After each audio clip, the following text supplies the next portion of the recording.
Welcome to Iran and the Soft War for Internet Dominance, presented by Claudio Guarnieri and Colin Anderson in, this is Lagoon K. Before we begin, a few brief notes. Stop by the business hall located in Bayside AB. The Black Hat Arsenal is on in the Palm Foyer on level 3. And of course, the Arsenal reception is at 5 p.m. If you haven't picked up your merchandise, today is your last chance to visit the Black Hat Swag and Bookstore. Visit the Kali Linux Lab in Mandalay Bay A. And finally, thank you for putting your phones on vibrate. It makes it easier for the rest of us to ignore your phones when they're going off and heading to voicemail. And with that, please welcome Claudio and Colin.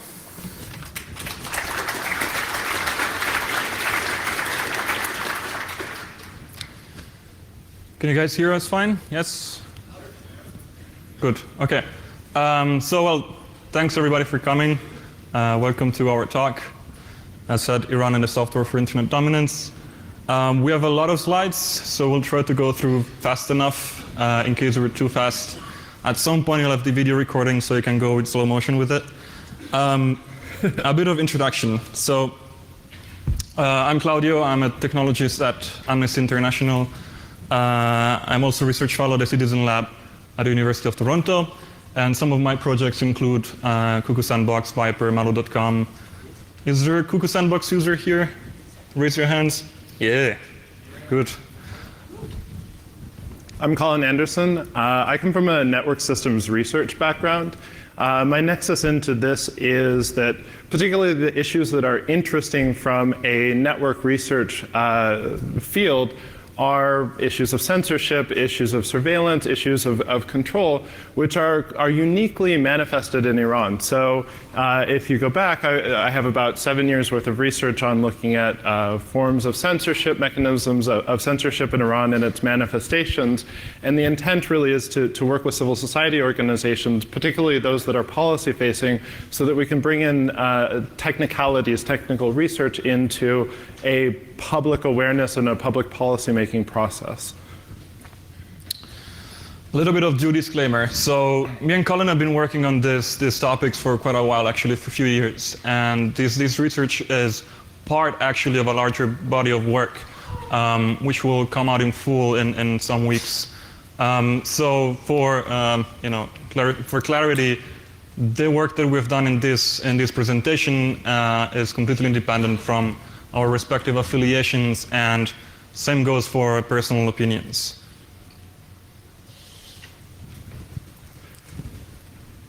So, sort of as an abbreviated history, and one which is admittedly superficial, as a context, the internet started to really become publicly visible as a landscape for social and political change in Iran, kind of quintessentially in 2009. Now, there's this sort of false notion that this was the Twitter revolution, that this was being empowered through that particular social media platform.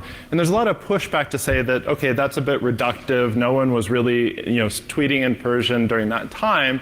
But what was clear when we look at the way in which particularly candidates, especially reformist candidates, were mobilizing at that time is that Facebook and Persian language social media platforms such as Balatarin had a fundamental role in mobilization for the election, for mobilization for protests that happened after there was a dispute over the election results. And so after 2009, you start to see very visibly what had been happening in the background, which was that the Persian language social media sphere was a very active way in which individuals could express their opinions online, which were repressed offline, or individuals in the diaspora that couldn't go back to Iran could still have a sort of a presence and connect with populations inside of the country. And so that leads to this contestation, this hyper-politicization of the internet inside of the country, which creates this notion, especially among the establishment, especially among hardline types, that the internet is essentially the grounds in which there's a soft war occurring. So we have this notion of soft power, which is the use of culture, the use of media in order to build up goodwill or have a foreign policy outcome. This is the escalation of it. This is not soft power, this is soft war. And so Supreme Leader Ayatollah Khamenei, I think, said it well at one point, which is, in a soft war, the enemy tries to make use of advanced cultural and communications tools to spread lies and rumors and take advantage of certain opportunities to create suspicion and discord amongst people. So the state reacts, right? Because this is the way in which anti-establishment, anti-revolutionary forces, counter-revolutionary forces are conducting themselves and laying siege to the state, so to speak. So you see this counter-reaction, right? In December 2009, you see, for example, the Iranian cyber army conducts a series of defacements, right? Doesn't say that they're state-led, but they are, for example, taking Quranic quotes, they're taking quotes from the supreme leader, they're targeting reformist sites. And so you have now the use of defacements as a mechanism in order to perpetuate the ideals of the establishment. Now, if you go on Zone H or anything like that, you'll quickly see that the top 5 of these leaderboards are often Iranian groups. And Iranians have been using SQL injections, using vulnerabilities in order to deface sites for often childish purposes or to create botnets for some time. But now you see it being used potentially in pursuit of state policies. Now, we know also that there was fairly interesting hacking occurring at that time. So we have the DigiNotar breach, right? You have the intrusion into the Dutch SSLCA in order to issue certificates for Google, some Israeli intelligence services, American intelligence service, but also, again, Balatrain and other sorts of, kind of independent Persian language sites. So again, we see interesting hacking being used in order to conduct state surveillance. 300,000 people hit this man-in-the-middle attack. So that was a broad swath of the population. But the problem that I come from, having an interest in what's going on in this community, is that we don't really have a sense of what was occurring at that time beyond that, sort of under the radar. Was there malware? Was there phishing? What happened when dissidents were arrested and interrogated? We don't really have a lot of samples. We have the example of Mahdi, for example, but we know that things were occurring. So when we start to look at samples that we pull from VT and other places, the bait documents are very obviously intended to reach a politicized demographic. So for example, in one malware agent we find that upon execution, the user would see a Google Street View, I assume, map, which looks to be a protest route, right? This is a march down, I think, a march to Azad Square or something to that effect. And so clearly somebody was targeting, especially when you build up against some of the other bait documents. And we also see references in the Persian language blogosphere that people were getting targeted, they were getting spearphished, and this was being conducted in Persian. And these are people who had been forced out of the country. And so something was happening. And the intent of this project, and I should preface this by saying, what we're talking about today are some of the more recent events, some of the technical things that we want to disclose, but this is a start to a project rather than an end. Because 2013 happens. It's the first presidential election since the 2009 election. And while a lot of people thought it would be boring and fixed, in the month before the election, it just becomes dramatic. You have former presidents submitting their candidacy and then being disqualified. You had the people rallying around certain candidates. And we see the things that we expected before, right? We see, just like before, we see, for example, throttling of internet speeds. You see a reduction in internet access. You see defacements. But for the first time, we start to see malware. So we see, for example, satirical content being used as bait, targeting activists inside of the country, particularly, for example, politicians, being around the time of the election. And so when we know this is happening, and we know that this is common, Now, I think one other thing, the mandatory Gruck quote is very useful. A lot of this is stuff that we know. The interesting thing about this, the thing that makes it complex is not necessarily that we have, oh, they're dropping an O day on this sort of service, but that this is a thing that is affecting real people, and it is a state that is relatively isolated, trying to form its sort of policy and its mechanisms of conducting, let's say, cyber or computer network espionage operations and the like. So, we start to see a lot of malware actually. And it used to be in 2013, I'd get one a month and I would be super happy and like buy the person a beer. And now I'm sick of getting woken up with new samples. I like having new samples, I just would like to sleep sometimes. But again, this is interesting because you see this evolution over time. The first stuff we started to see is I think, very humorous. It's targeting people inside of the country, forging email headers, and claiming to be the CIA and saying, run this binary, run this exe. It'll securely and safely and anonymously let you report terrorists to the government, and you'll get a reward somehow while being anonymous. And this actually, this specific example ends up being linked with the Flying Kitten group, which was covered under Operation Saffron Rose. But we start to see this. And it continues and it shifts over time. And this is one of the frequent patterns that you're going to see. Again, you see imitation of Facebook, fake Flash installations. These are things that we all, I think, pretty well know. But we see the implementation. So we'll cover about 4 different groups, I think 4 different campaigns, and we'll do so quickly. So to start off, one of the groups that we've been tracking has otherwise, we think it's linked with a group that has been called Operation Cleaver, which was published by Cylance in December 2014. What we want to talk about, for example, is what we think is their new malware agent based on strings, something that we're calling Gambar. So Gambar shows up in a novel way. A Spanish university site gets breached. A fake Department of Middle Eastern Studies website is created on their legitimate domain, and then using that and using the fact that SPF records will match the domain, start sending out pretty legitimate looking conference invitations to human rights activists in the diaspora. Again, something that you expect. Your Flash is out of date. Please wait before, please install before starting this Adobe Connect conference.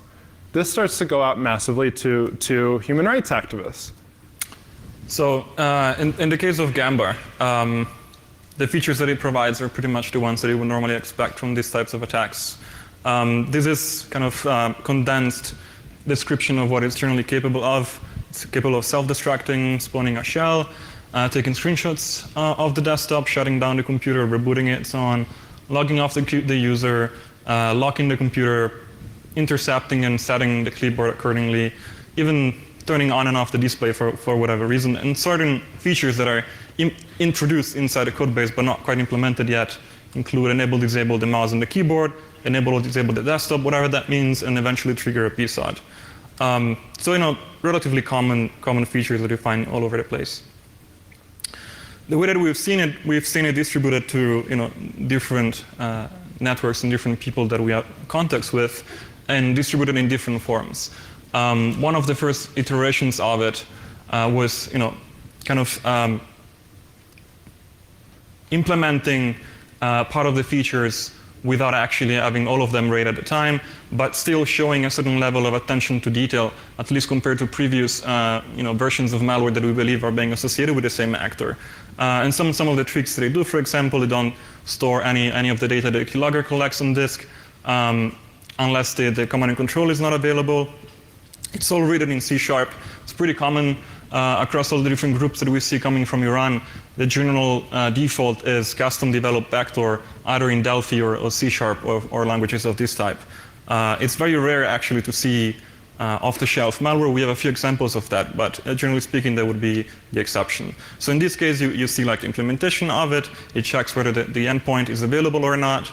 If it is available, it directly sends the buffer of the keylogger that is collected. If not, it stores it on disk and waits for the next iteration. At the next iteration, then, again, it checks whether the command control is available. If it is available, it uploads all the data that it collected, delete it from the disk so it doesn't leave any trace and leaves a little footprint of the infection. There's a certain manual sleep to bypass AV, which is a bit of a pretentious naming of this function, and then connects back again to check on the CNC. It has some neat things. As said, doesn't store anything on disk, is designed to be entirely modular, although we haven't seen copies of modules specifically dedicated to it quite yet. It uses a SOAP-based protocol for exfiltrated data just quite in the same way as TinyZbot was doing. TinyZbot was the vector that was associated in the report that was mentioned about Cleaver back a couple of years ago. And this is one of the reasons why we believe this might be the next iteration. The syntax, the structure, and the general protocol is almost identical. As said, the samples you obtain seems to be still quite under development. This is relatively recent. I think we saw it in the first quarter of this year, I think. And so it suggests that they're doing some improvement. They're kind of evolving their tactics and their skill sets, and kind of improving along the way as they go. So general outcome of this is this might be the next iteration of Cleaver, which kind of fell out of the radar, at least for us, for quite a bit. There's a couple of other things that we think are novel out of this. The first is that we happen to have lucked our way into what we think is, I think is probably a development or an early stage copy in the construction of Cleaver. And I think that this maybe perhaps speaks to the personalities of the people involved, but upon execution, you have a debug statement if there's a debug file present. And what we see is a reference to Bismillah ir-Rahman, which is the first verse of nearly every chapter of the Quran. And so this either implies that the authors maybe thought that they needed the help of God in order to get this to work, or perhaps the religious background and the politics of those people involved. Another thing worth noting is across the Cleaver, we see the use of impersonation often in order to start to create the pretextual conditions in order to conduct a spearfish. And you see really interesting patterns of people who are supposedly individuals in Iran that start to approach others connected with this group. And I think that this also speaks to one of the themes that we're trying to cover and we're trying to talk about today, which is you see these social media profiles, for example, Facebook profiles, and you see these publicly available likes, and they're really irreconcilable.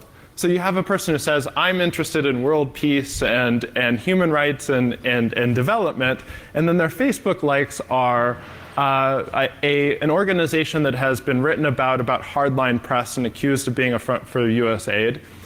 You have a Facebook group that's advocating for violence against the Basij, which is a sort of conservative paramilitary organization connected with the IRGC.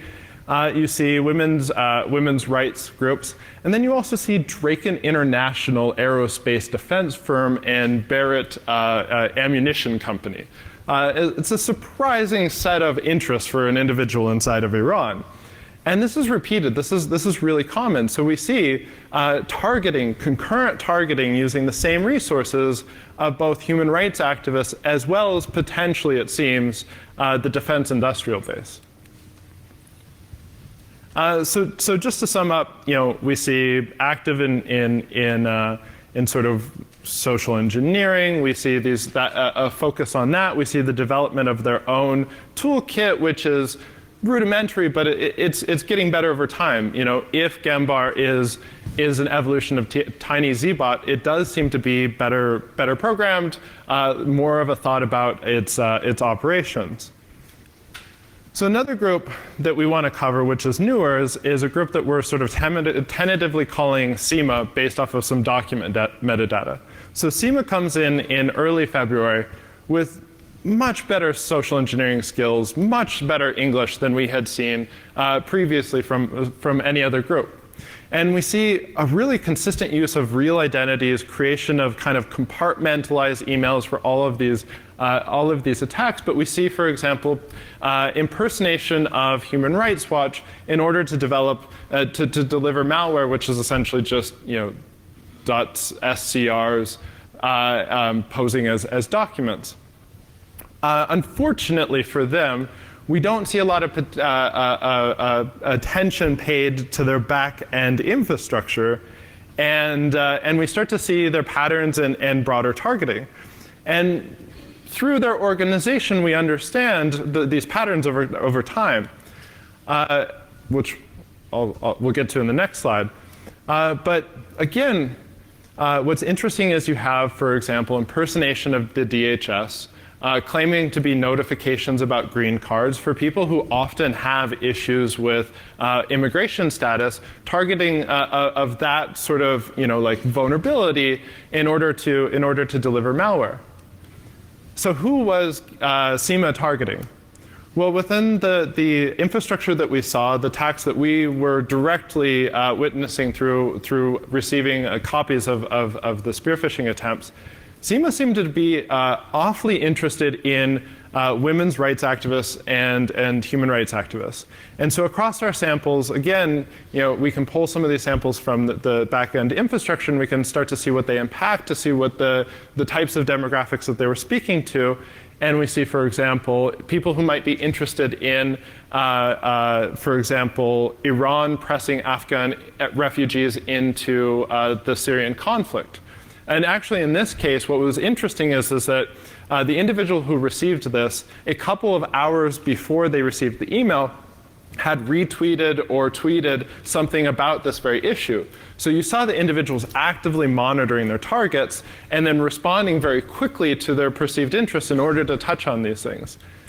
Similarly, we saw a lot of debate was about feminist theory, was about issues of gender relations, was targeting women in particular. And so we see people who, also the people who are being targeted are people who are quite commonly sort of subject to the public ire of the state and state media, and were arrested before leaving the country, and these types of individuals. So this actor it's one of those exceptions where, firstly, it's one of those that hasn't fully developed an entire kit of their own. But it's also interesting because it doesn't, the expertise and the skills that they show in crafting their social engineering attack don't reflect in their development skills, quite at all, actually. So it's fair to say probably that CIMA, according to us at least, is one of among the best, I would say, in creating kind of that first entry in the attack, and creating well-crafted documents and believable context and so on. In terms of the actual technical capability, we've seen it being distributed around with a couple of different variations. There is a first stage dropper, and we observed that they changed it over time. The first dropper that they used wasn't particularly well engineered, actually worked quite terribly, had a lot of logic flaws, and as a result of that, for example, once the victim would get attacked, the dropper will try to establish persistence by launching the cmd.exe and trying to have a registry entry created. Problem is that logic flows kicks in, cmd.exe gets spun indefinitely in an endless loop, and as user experience for the victim isn't that great. This goes on and on forever, pretty much. So then probably once they realized that their quality assurance wasn't that good, they switched over to a second dropper, which is much better engineered. In fact, quite surprisingly better engineered, to the point that perhaps it's been developed by some other people. The second dropper, which is the one that we've seen being used at a later stage and probably currently also, it's quite clean, established persistence through a task scheduler entry. It tries to fake the creation of the task and the creation of the file so that it doesn't look too suspicious, and it dates it a couple of years back. It suppresses errors and dialogues, so it makes sure that it's done quietly enough. The interesting aspect of it, again, is that it's one of those exceptions where they haven't developed a full kit of their own. They only developed the droppers, and instead, what the droppers would do then is instantiate a legitimate Windows process, and then does process allowing to replace the memory of it with a copy of kind of off-the-shelf available RAT, which is called Luminosity Link. We actually never, and I've never came across this particular RAT before, although we saw some mentions of this same tool being reported in previous reports, although there's not been any attribution being done to it, or there was no name of the actor being done to it. So at this point, SEMA, to us, is the only actor, at least for which we don't have previous history or previous documentation about their activities. Luminosity Link, again, there's not much to say about it. General purpose RAT, collecting keylogs, collecting screenshots, chats, and so on and so forth. Not worthy to spend much time on. So summing up on this, they demonstrated excellent reconnaissance skills in order to identify what are the interests of the target and craft documents in a way that puts enough psychological pressure to actually fall for the attack. Better English than most groups that we've seen before. Very methodical in the way that they structured their campaigns, and in the public directory listing, they were classifying the different files and different attacks according to the different victims and targets they were going after. So quite methodical. Terrible OPSEC because they exposed everything to the public pretty much for us to find. Bad development skills, and still quite successful. So, to get into some of the more familiar actors that we know about, or we believe to be linked to it, a lot has been made about Rocket Kitten. Rocket Kitten is definitely the most documented group. A number of people have witnessed and published on it, even including on some of the civil society aspects. We think that this is Rocket Kitten because Rocket Kitten, from the start when it was targeting, for example, European foreign policy institutions, was concurrently with the same malware, with the same phishing, with the same domains, with the same tactics, was targeting, for example, individuals working within diaspora, international media, and Persian language television services. So we see a consistency, and we see this set of actors kind of progressively over time. I think that we have a pretty decent visibility. So this is what we start to base our assertions of who this is on, is from this kind of longitudinal observation. But to sort of like footnote, what we also see is that Iranian actors seem to change over time. Groups disband when they're outed. You have changing personalities. Maybe people leave. And so there is some inconsistency, which makes it difficult to track. So among the most recent attacks that we observed, and recent we speak of the last few months, in fact, the ones targeting activists and dissidents and whatnot seem to resemble always kind of the same strategy. They would receive an email, they would receive an attachment to it, which would be an archive, and inside the archive they would find a number of link files, Windows link files, which is kind of bizarre because I've never seen this technique being used before. And not surprisingly enough, this is the structure of the link file. So inside the link file, what it actually does is executing a PowerShell process with a base64 encoded payload to it, and this payload would then spawn up a browser which would open a remote image that would be displayed, and in the back instantiate an infection process that we'll get into a minute. So very interesting technique. I wasn't aware even it was really possible, but it works quite well. And as we all know, there's no end to magic of PowerShell, really. At the same time, while they've distributed these types of attacks, we also saw other techniques being adopted by the same group. This is the more traditional one that distributes some documents with some macros in it. Try to lure the victim to enable the macros and execute them, and then would basically, again, instantiate the same infection process. And what this infection process would look like, again, would be launch a first stage executable, which would just gain persistence on the system through traditional means, registry keys and whatnot. And this executable would just then create a batch file that would execute a PowerShell command again. This command would then, this PowerShell process would then inject in its own threads certain portions of memory, which would later on, after a couple of stages, then connect to a remote server and then download DLL, which would be a copy of an interpreter, and then use that as a reverse shell. So we've been running this for a while and seeing what was interested in it. And surely enough, they connected to our VMs at some point, We walked off a little bit and we started hearing the sounds of the Windows 7 virtual machine rebooting, and we're like, what the hell is going on? And soon enough, they figured out that something was up with that, and they started deleting all files and rebooting it on and on and on, which was a good confirmation that this was pretty active. Second part of Rocket Kitten. Second part of Rocket Kitten. Rocket Kitten has been, I think, very keen to adapt to circumstances inside of Iran. So, Iranians have been very active, like a lot of people, in the adoption of, for example, mobile chat applications. You had a series of iterations of different chat applications that were used, gained popularity, were maybe filtered, often filtered, and then people would move on to the next one. Early last year, I would say, the most popular service was Viber, but you had this sort of subtle degradation of the Viber service in a campaign in order to say that Viber was insecure, in part because its CEO was Israeli. And so people moved into Telegram en masse. The number is thought to be about like 20 million individuals, actually we know, 20 million individuals inside of Iran have Telegram accounts attached to phone numbers. That's 20 million people in a country of 80 million. That's 25% of the population, potentially.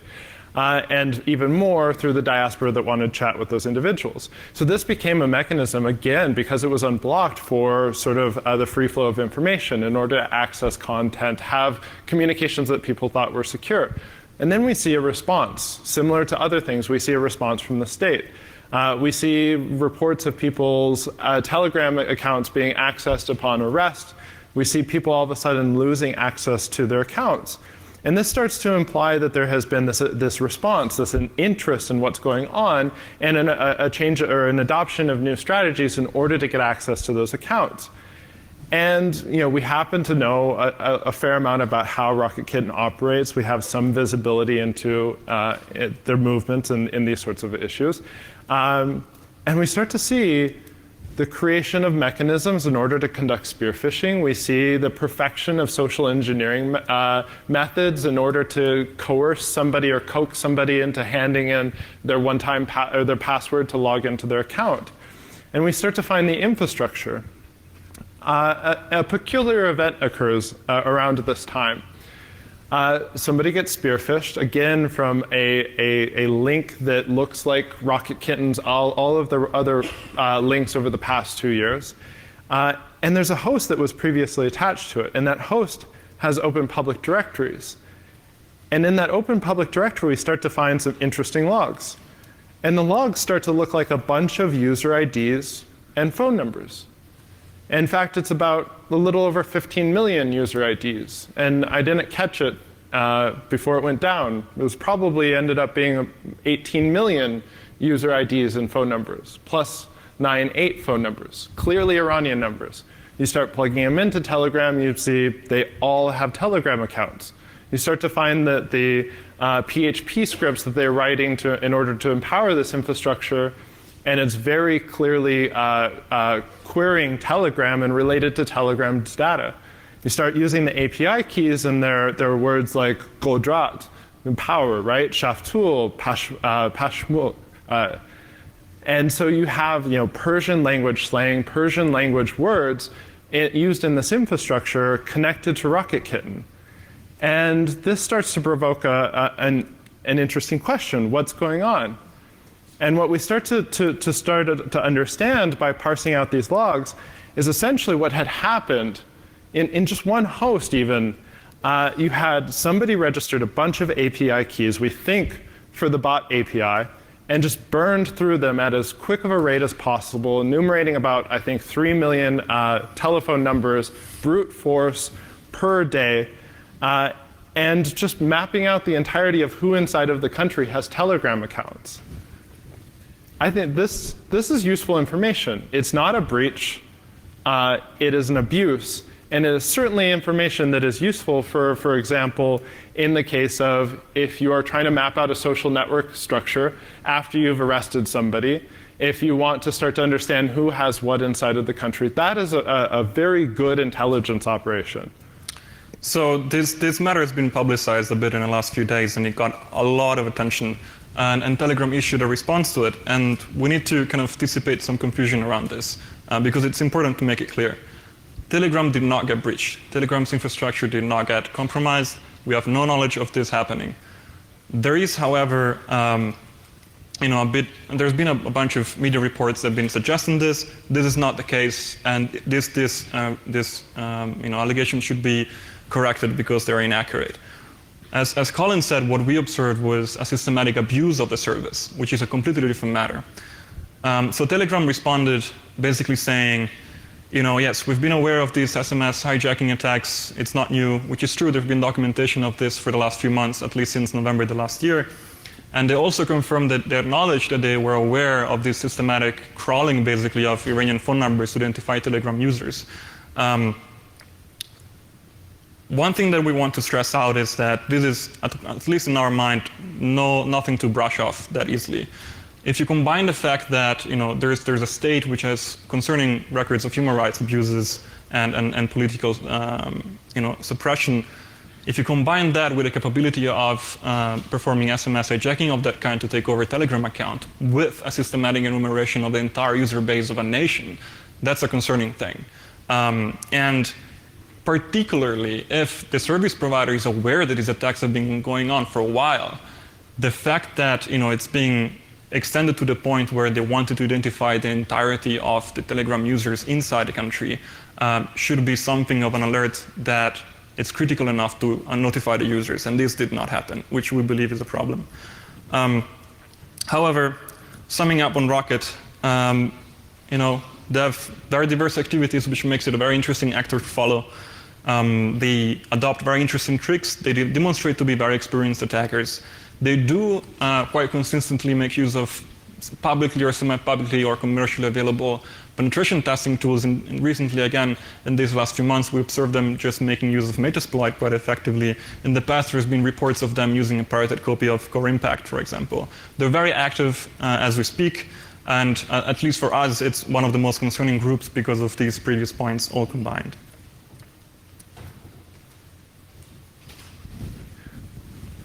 So, congratulations to our dear friends at Palo Alto for publishing before we did, but also finding, I think, a pretty good name for this group.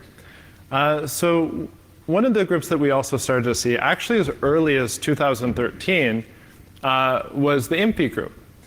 And so included in that set of malware that we started to see reference the election in the lead up to the 2013 election, we started to see emails that were sort of kind of poorly crafted, vaguely worded in references to alliances and statements, kind of implying that there was a relationship with the current Iranian political discourse, but not necessarily anything that was an extremely elaborate targeting or social engineering attempt.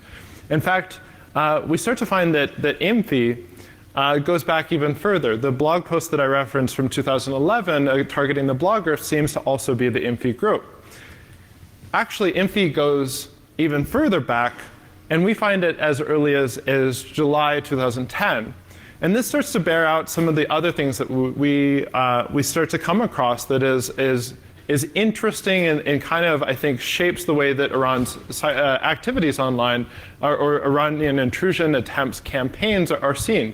Because the earliest that we can see out of IMPI is an incident in which it appears that a blog was breached, a little iframe was inserted into the blog in order to serve malware, looked like a stat counter, and the organization that ran the blog became aware of it, became notified their participants or their visitors that there's something going on, there's weird emails being sent, don't go to this blog anymore.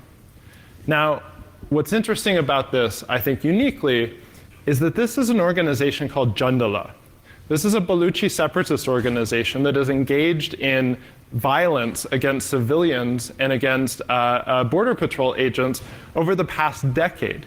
This is an organization that is listed as a terrorist organization not only in Iran, but in the United States and Europe as well.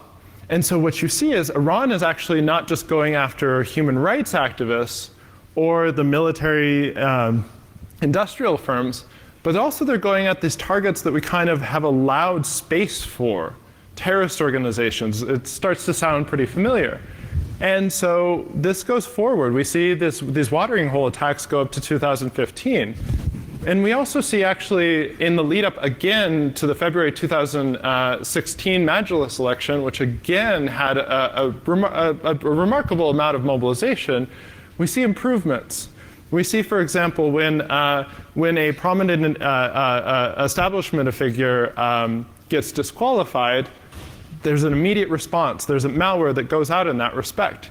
And so IMFI across time starts to care about the message that they said and even bothering to include a body.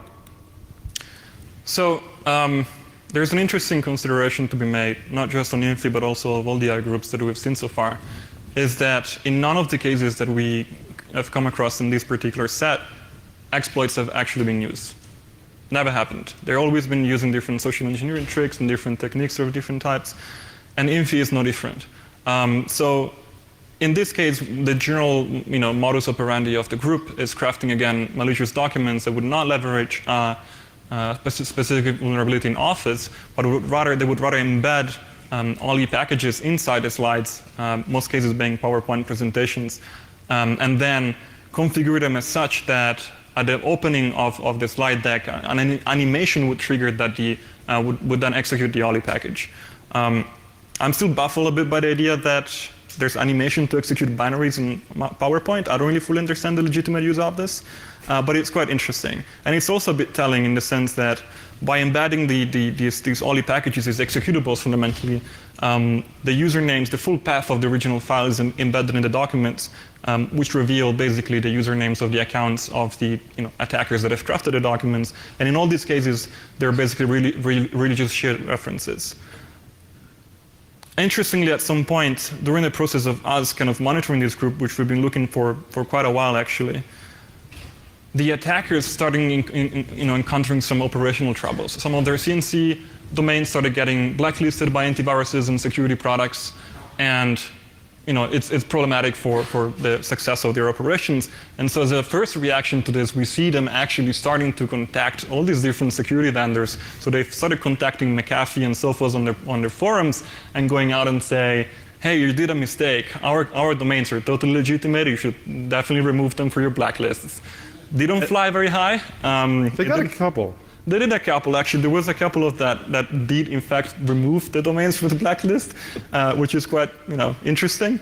But it's hilarious attempt, I would feel, of them trying to take back their domains in a usable form. However, not being entirely successful, they started implementing a solution to this.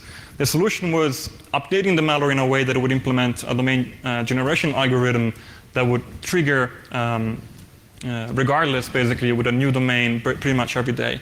The algorithm is kind of bizarre, so it doesn't generate a different domain every day. It uses a rotating pool of fixed domains, and the format would be that box40xx.net.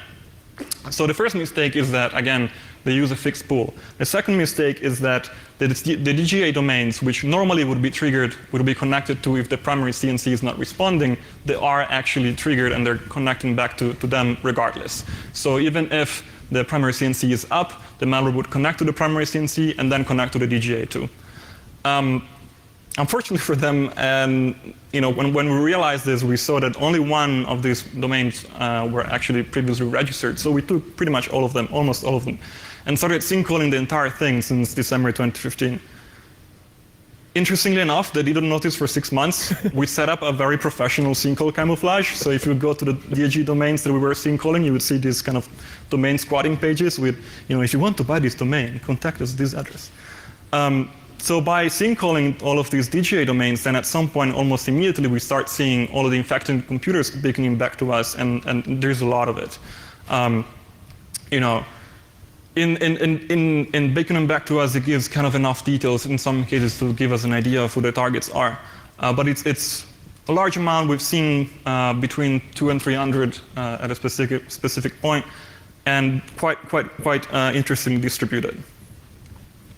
So quite predictably, despite the global reach, and there is an interest in not just Iranians, but the vast majority, or plurality, are Iranians inside of the country. But then when we start to actually look at the other indicators that we have, we see that even those outside of the country, for example, in Sweden and the United States, are often Iranians, or have a Persian background, or have a Kurdish background, so become stability issues. So INFI is almost certainly responsive to the political environment. You see an increase of infections from INFI in the lead up to the February 26th, 2016 election. You see mass pushes as quickly as possible into malware. So one interesting thing that we observed at some point, quite surprisingly, is that we noticed that the developers of the malware would kind of almost systematically every couple of months develop an update to it, change certain aspects, certain feature, and perhaps defeat detection. Between like 1 and 2 weeks prior to the distribution to all the different victims, they would actually test the new version of the malware, and by doing so, they were also beaconing back to us. And so by running the DGA sinkholes, then at some point, in different occasions, we started seeing the computers of the developers connecting back to us and exposing certain details of it. And so we kind of reconstructed it back, and across all the different versions updates, we started seeing the host names and the IP addresses were quite consistent, and we believe this to actually be the developers of INFI. They didn't notice this. Again, this happened over the course of 5-6 months, starting in January when we saw the first update to it, and then close to the end of April and beginning of May, again checking back to us. Given that geolocating things in Iran is quite hard, however, it's quite interesting to see that normally they would always connect from the same region inside the country. There's our third mistake, and speeding up a little, is that at some point we also noticed that when they were issuing these updates, the update mechanism was simply just having this primary CNC issuing a 302 HTTP redirect with a certain URL pointing to a binary. The malware would just download it and execute it. There's no verification of the binary, there's no signing, nothing whatsoever. And by testing in the lab, then we also noticed that the DGA could also issue updates. So not only did they expose the DGA and the entire victim base, but also perhaps expose the entire victim base to be compromised again. And we'll leave it at that. So the quick run through is the release of Palo Alto's report sets off a struggle between sinkhole operators and the actors. A couple of notable things happen. You see updates being pushed down, but the most remarkable for our purposes, I think, is actually one of the things. There's a third actor that tries to sinkhole these domains for reasons that we don't know, or that starts to play into the struggle, and that is the Iranian government themselves. So the CNC domains that appear in Palo Alto's report and that we had been tracking actually get filtered inside of the country. That exposes two potential hypotheses. One is that they wanted to cover their tracks, or two, that they wanted to end this. We think that INFI is still going. On the basis of some sinkholing of other infrastructure, we see latent infections that are coming from places that we don't know. They seem to be potentially a different set than ones that we're observing. So there's a struggle still to regain access to this network. And given the investments that they had made in the development, it seems unlikely that this is actually going to end as a campaign. So given that we have 1 minute left, the intent of this overall is to start to expose the information historically about these things because it has significance to human beings. There are disparate groups, they have a mentality, there's a rationality of a state, and we have this remarkable ability to start to actually kind of qualitatively and quantitatively demonstrate what the interests of potentially an intelligence apparatus are, or at least actors that are compromising dissidents' accounts. So this is an ongoing project in order to basically start to put down everything that we know in capacities like this. The next publication will be through the Carnegie Endowment for International Peace. Eventually, probably like 2 months or so, we'll be collecting harm stories. We'll be collecting, putting out more IOCs. There's not as many IOCs as we'd like to in this report, but we are running a site now in just a GitHub site in order to put them out as quickly as we possibly can. If you have questions, please reach out to us. We wouldn't be here if it weren't for the contributions of a number of individuals, Morgan, Snor, Nima Fatemi. Domain Tools provided some really great access. We appreciate that. And we want to make this an open umbrella, we welcome other people's contributions, their thoughts, their criticisms even. We're pretty accessible. Claudio. So before leaving you all to move to the next talk, we just wanted to make a little bit of a reflection. What the work that me and Colin have been focusing almost entirely on at-risk communities, activists, and political dissidents, and so on. So attacks that have a political significance. In analyzing these things, there's always kind of overlaps and crossovers with the industry. So you guys are kind of representatives of the InfoSec industry, have a lot of access to data and information, and we're all kind of fighting the same fights. In many cases, the actors that we observe are the same actors that you observe. At the same time, you have access to data. We don't quite as much. However, we have access to human networks and people on the ground through our different jobs and personal experiences. And we have the means to stop these attacks. But it's really hard for us to actually come across them in the first place. So what we would like to invite you all to kind of start considering is there is a role in this industry, in this community, to contribute more systematically and more openly towards resolving these issues, which are not just technical issues for corporates. It's also human and political issues of people that are risking their lives in these respective countries. So in that sense, we're open to talk, and we invite you all to if you can, and if you have the ability to do so, and if you come across cases that are relevant for the human rights community, to get in contact with us. If you have tips, samples, whatever you want to share, please do. Take a picture of this slide if you want to.